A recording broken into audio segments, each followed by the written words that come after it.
to get a new division up and running to do those things. We do not have the people nor the equipment to do that kind of work across the state. And of course, we won't know exactly where it will have to be done until after the municipal decisions on whether they want to participate or not. Now, I'm presenting this today as if the Department of Agriculture is involved. I just came from a House committee meeting where the Department of Agriculture and Commerce was removed from the medical marijuana program.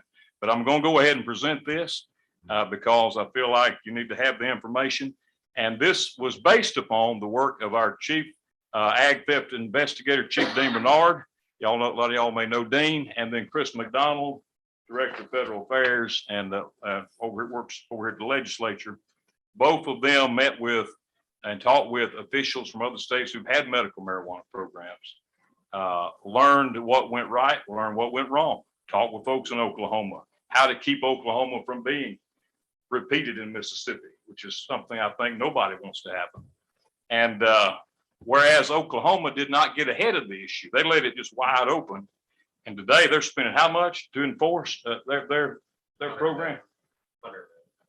$100 million right now to try to clean it up.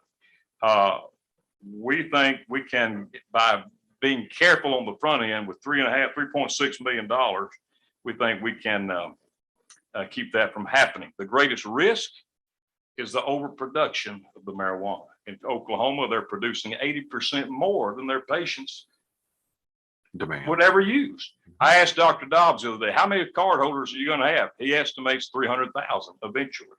Well, you tell me how many card holders there are, and I'm a country boy, and we can figure out how much canopy it'll take to produce that amount of medical marijuana. The excess marijuana in Oklahoma is going somewhere. In some cases across state lines. I think your bill addresses that. In some cases, it's being diverted illegally out the back door or off the side of the road, which is why we asked for drones. Some people have made a joke out of us asking for drones. And somebody said we asked for a helicopter. That's not the case. Aerial surveillance is drone surveillance. And this man right here, who's been in law enforcement for 30 plus years, tells me it is the best way to keep what happened in Oklahoma from happening here. So we are saying and asking for your support to the extent the Department of Agriculture is involved for that level of funding, 3.6 million. And of course, we'll work with whatever the legislature so desires. But that's that. And the last thing I wanted to mention, well, there's two more things. We moved our ag theft program to the fairgrounds because frankly, we've been successful in growing that program back. We've got investigators that work all over the state. We have 8 agents now. So Chief Bernard and his team are moving to the old Coliseum offices. And we didn't have a place to put, for example, recovering a stolen tractor. We didn't have anywhere to put it except over at the fairgrounds. The other day, they recovered one that had been stolen from Scott County, brought it back from Alabama where it'd been hid out. We had to lock it up in the Coliseum on the floor. And it sat there for how many days, Chief? Several days to have another show. We had to move it out before the show came in, the Travis Tritt or somebody. The point being, we really do have a need. He has a need for, it would cost $300,000 if you built it today. He could have built the same building for $189,000 last year, but a secure facility to lock up recovered stolen property. We've had a lot of success. We need a place to secure it until the owner can come claim it, or we can get it back to the rightful owner. That's another request. And there's more detail on the water tower and the Wi-Fi. If y'all are interested in it, again, I'm indifferent as to whether y'all do that or not. Now, the last thing, there had been some discussion about the Beaver Control Program, which has been flow through the Department of Transportation, that they would eliminate that flow through the DOT. Just be aware, if that happens, it ultimately comes to the Department of Agriculture, and we actually fund the programs at the county level. So if that program is changed or altered, and y'all want to keep the Beaver Control Program alive, then we'll need a supplemental. How much is it? It's $850,000 a year to the participating counties for Beaver Control. And Mr. Chairman, that's my request. That going back to that second page, I mean, if you did all of that, if the legislature's decision, the Senate's decision were to do all of those things, it would come in at a total of 8.9 general, 13.7 special, 3.07 federal, and 6.2 state support for 32 million. If you back out, obviously, medical marijuana or the tower or the Wi-Fi, that number would be considerably lower. Of course, our request was 25.1, as you see there, and Elbow had recommended a little cut. That request did include the tower and the Wi-Fi. Yeah, okay. So that's my presentation, Mr. Chairman, and I'm glad to take any questions. Thank you, Commissioner. Mr. Chairman. Thank you, Chair. Commission, the ag theft bill. Back up to that.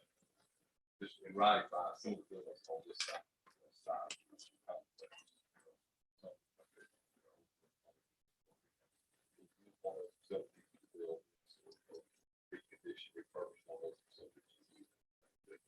So those barns, that's a great question. Those barns were built, I think, in 1958, and they are old and they're outdated. And yes, they could be used for something like this. When we do that, we take away a barn space for our livestock shows, 4-H FFA, which is growing. Frankly, we're having a problem right now getting enough stalls. Our program is growing so much.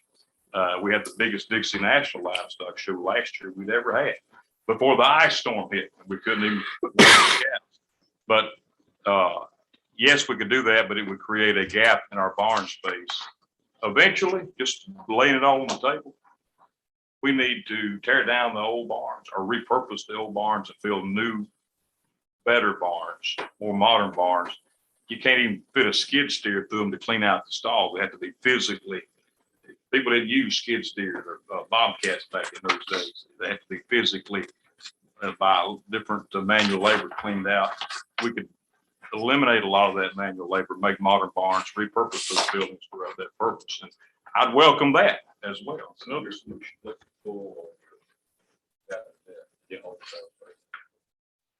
That's correct. We have the guard armory that is, it also is a potential space, but it's a historic designated space with a brand new roof on it. I'm not sure we could use it. It would take some work. It could be used as a secure evidence lockup room, but it takes some significant work to get it up to speed. Archives and History put a new roof on it.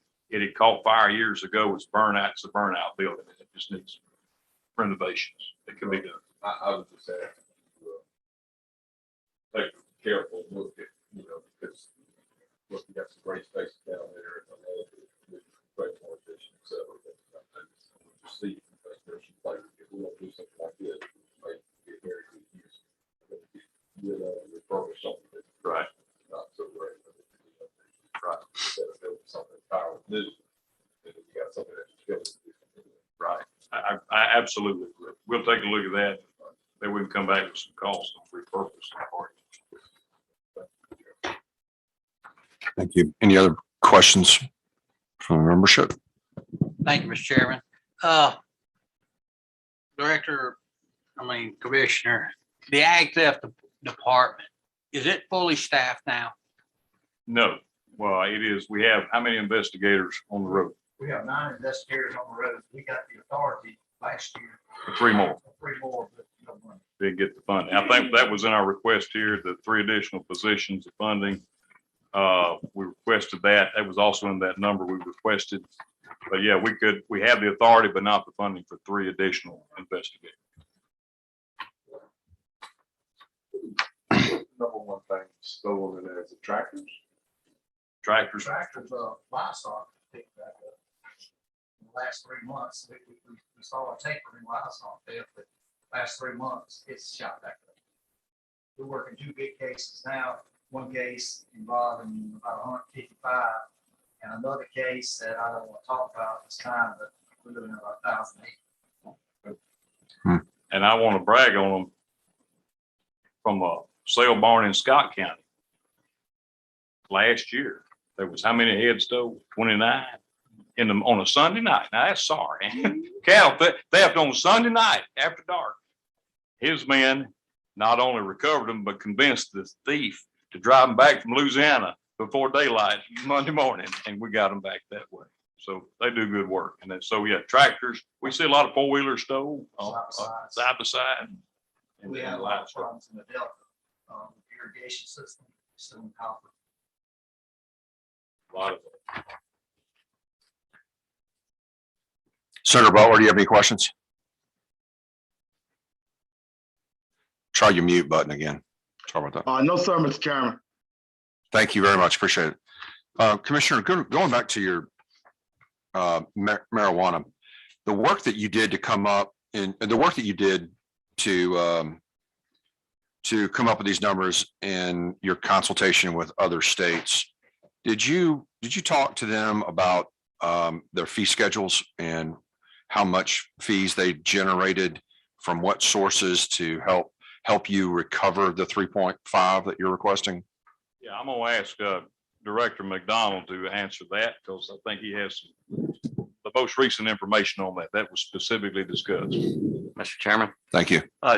Yes, sir. We've visited with all of our surrounding states, Alabama, Arkansas, Louisiana, some Midwestern states on what it would take to put a budget together and put a team together. And, most of it is the fees that have been charged in states have not covered the expense to put a team together to regulate it. And so this budget is based on what other states have been doing and what they've seen that has worked and that has not worked.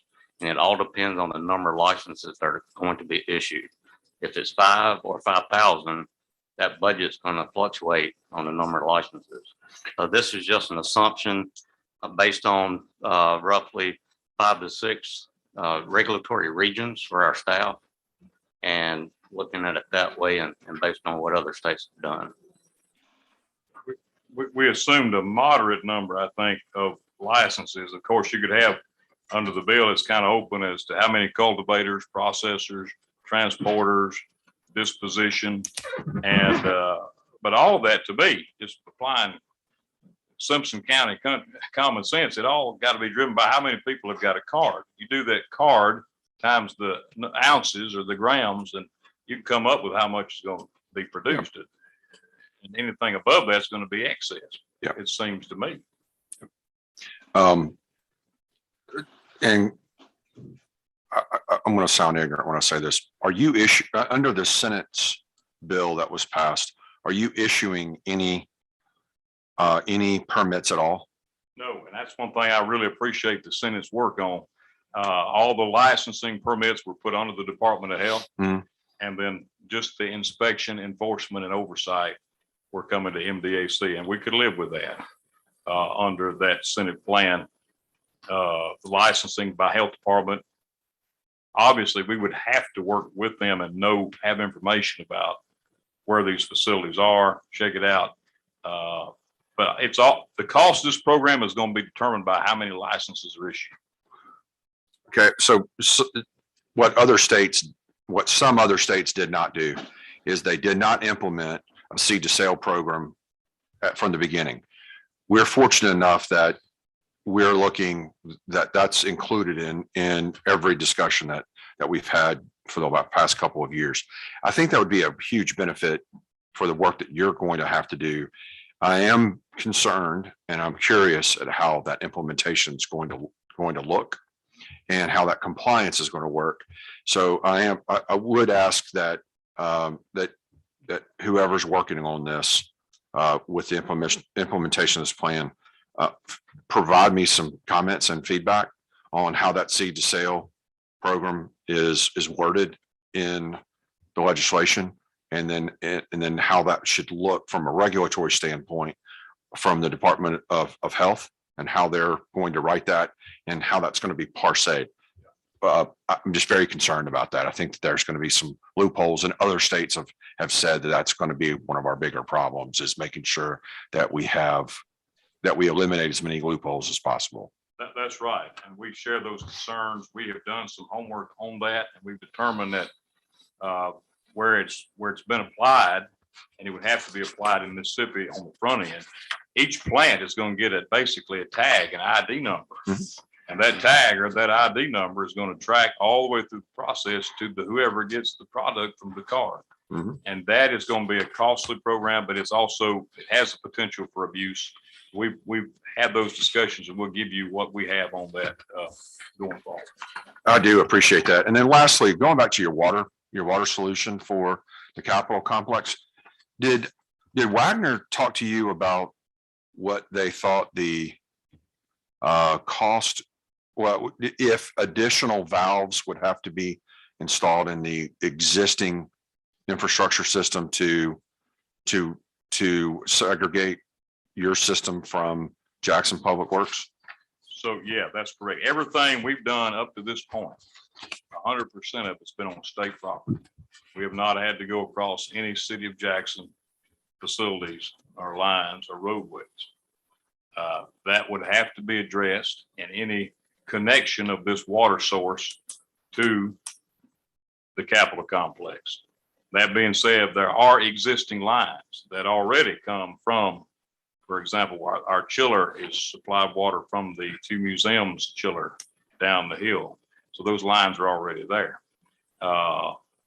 I've had some general discussion with DFA about the question of whether it could be interconnected and how much it would cost. And we do have a total cost estimate, and I think we can provide them that. I didn't bring it today, but it would involve probably in the $7 million range to actually run the lines, connect it all, including the tank, everything, pressurize it.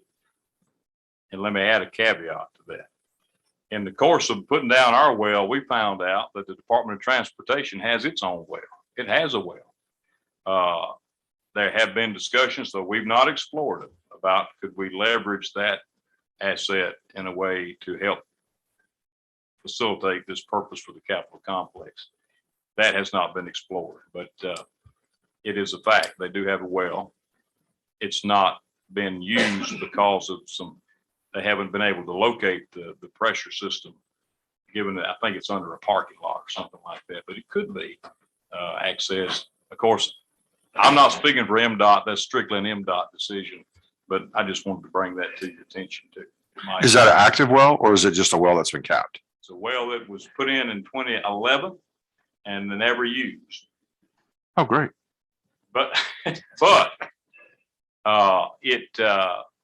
the reason it hasn't been used is, whereas we have room to put a generator, a pressure tank, and even a tower, they didn't have that space at the time they put it in over there. But I've confirmed it's there. In fact, the guy who dug our well dug their well, so he knows all about it. If you want to know about it.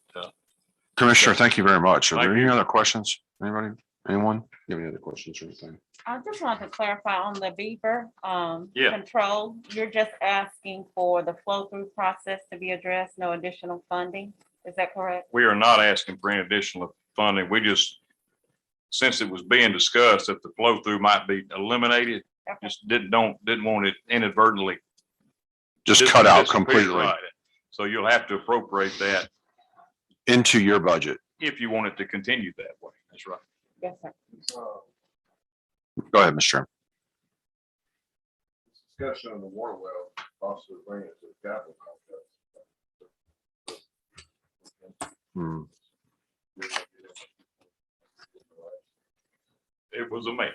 When you've got 10,000 people in the Coliseum and can't flush the commodes, that is a crisis. Not to mention the fact, the crisis you experienced we had livestock from 48 states down there. We couldn't water. So that's when I said we can never let that happen again. By the end of this month, we're going to be water independent, and proud of our work, our team. We have a great team. Proud of the work they do. Thank y'all. Thank you, Commissioner. Thank you. All right. Calvin, thank you very much. Senator All Butler. right, I'll see y'all Appreciate it. tomorrow. Are you good? You got everything you need? Marathon session. These aren't even my, yeah, no, these are like somebody's that I just picked up off their desk. They're not like my rose colored. Hey, it's always great seeing you. All right. Good to see you. Thank you. Y'all need anything, let me know. Oh, okay. I don't have one. Oh, I don't know. I didn't see her. Yeah. Oh, yeah. I didn't know what she needed She though. couldn't get the video. Beat to start. Yeah, Oh. I